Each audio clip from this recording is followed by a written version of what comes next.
guys, so I'm gonna talk a little bit louder because I do have the air conditioner on. It's 100 degrees outside or something like that, so I'm not gonna be turning it off for the video because it's too hot.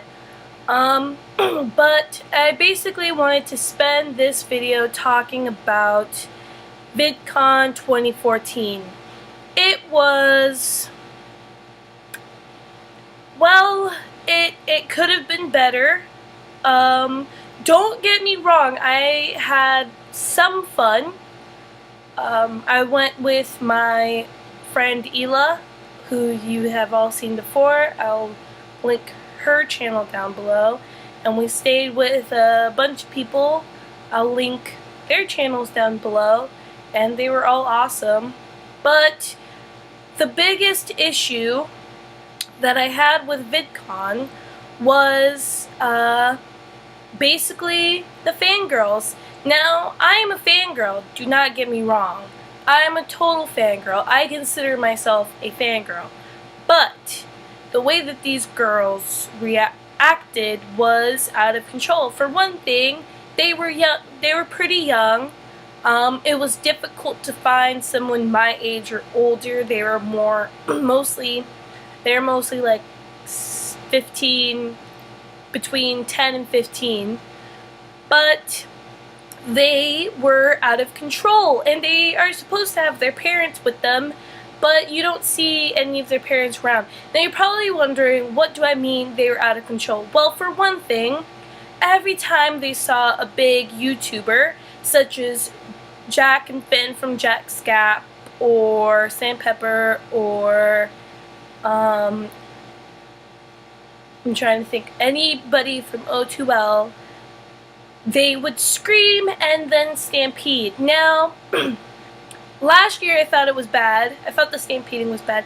This year, the stampede was a literal stampede. You would see probably up to no less than 30 girls, maybe up to 100 girls, run. They ran, and it was scary, and I feared for my life. And I should not have to fear for my life when I'm going to try to like meet other YouTubers. Just walking around, I shouldn't fear for my life. And it got dangerous. Like like one of the girls that I was staying in the hotel with, her name is Lexley TV. And she was trying to see the Janoskians, and the Janoskians apparently had said something, caused all the girls to rush forward, and she got knocked down. First someone knocked her down, then she got her hand stepped on, she got kicked in the face, she said that her hair had been stepped on, and then she started having like a panic attack or something because she's on the ground with hundreds of people in front, like around her. They had to stop everything because, you know, that's dangerous. She had already been kicked in the face and the jaw and all, like she got stepped on her ankle and all these things, and the security pulled her away and all that stuff. She's fine, she's okay, she didn't have to go to the hospital or anything, but that just goes to show you how crazy. And that's granted, that was at a stage, but another story was apparently this, a bunch of the fangirls saw Tyler Oakley or somebody and stampeded, and then they knocked over an 8-month pregnant woman. There were a lot of pregnant women around, and I was thinking, on the bright side, although this is horrible, on the silver lining to this was that she was 8 months pregnant, so that if anything had happened to her baby would have survived. But that just goes to show you that if it was anything less than 8 months, there would have been huge problems. I mean, even at 8 months, I'm not saying that it wasn't bad because she was 8 months pregnant. It was still horrible. Something could have happened, and these girls weren't thinking. They don't have boundaries, and I'm just getting pissed just thinking about it, because it's like, what the fuck are you doing? What are you doing? Where are your parents to tell you where your boundaries are? Where are they? So now I have some ideas to kind of streamline it to fix some of these problems that they had, because there is also a lot of difficulties getting into panels. You had to wait 3 hours for one panel just to get a seat, not even necessarily a good seat, but a seat. Same thing with the signings and meetups, or whatever you call them. Like, I wanted to see Zoella. I had made a gift for her. That was really the only reason why I was trying to go to the signing, the photo thingy mabobber that they had, which is a really good idea. I think it's better than a traditional signing. But I made a gift for her. I wanted to go see her. Her line was capped at 6:30 in the morning. I'm just trying to think, like, 6:30 in the morning? When were they lining up? 3? I was going to bed at 3. I didn't want to be lining up at 3. That's ridiculous. Actually, I was going to bed more like at 1. But you know what I mean? That's really early. So those were the problems, and here are some, like I said, ideas to streamline these problems that they had. Number 1, having 18 plus and only. Having 18 up only. So that means nobody under the age of 18 is allowed to go to VidCon. Obviously, having parents there isn't working because they're still acting a fool.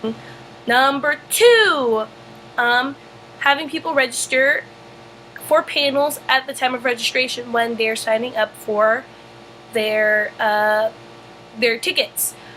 So, you know, instead of just seeing the panels and being like, oh, I'd like to go to this one, you know, you see the ones when you're registering for your ticket, and you're like, okay, this one looks interesting, this one looks interesting, I would really like to learn about this. This would help ensure that it wasn't overbooked or whatever, because for one thing, you know, you would line up for 3 hours, and then or like an hour, say you get there a little bit late because one panel just got out or whatever, you'd line up, and then you can't even get in because there's not enough seats. That's ridiculous, and I feel like they should have at least have been counting the seats that were in there, just so that people weren't waiting.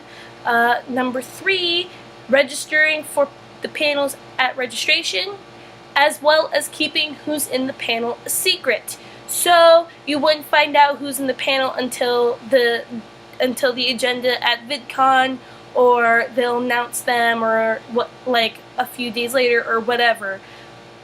The biggest problem that people were bringing up was, well, people would have to tell VidCon when they're coming earlier. Oh, fucking well, if they can't come, they can't come. If they do come, they do come. Awesome. It's just like one of those things where it's like you have to push everything a little bit earlier. Okay, so it's just one of those things where things are gonna have to be fixed. If things are gonna continue on, if it's gonna continue getting bigger like this, they need to streamline it more instead of just letting people run rampant. Number 3 or number 4, I think it's number 4, you don't say who's in the panels until the last minute, so people don't have to register for panels during registration. They can still just walk to a panel, but to make sure that the fangirls are going to the panels like to learn something rather than just going for their favorite YouTuber and to watch their favorite YouTuber, because that was the problem. That's what made it so full so quickly. They would just go. And VidCon is supposed to be, it's supposed to allow you to learn new things that other YouTubers have come up with to fix whatever problems that they have, to learn about how to create new content and all these things. And it's just ridiculous that I couldn't get into the panels that I want to, or had to wait in line for 3 hours just because there were a bunch of fangirls who wanted to see Fun for Louie. Don't get me wrong, I love Louie, but yeah. So, I hope. It's going to be very hard pressed for me to come next year.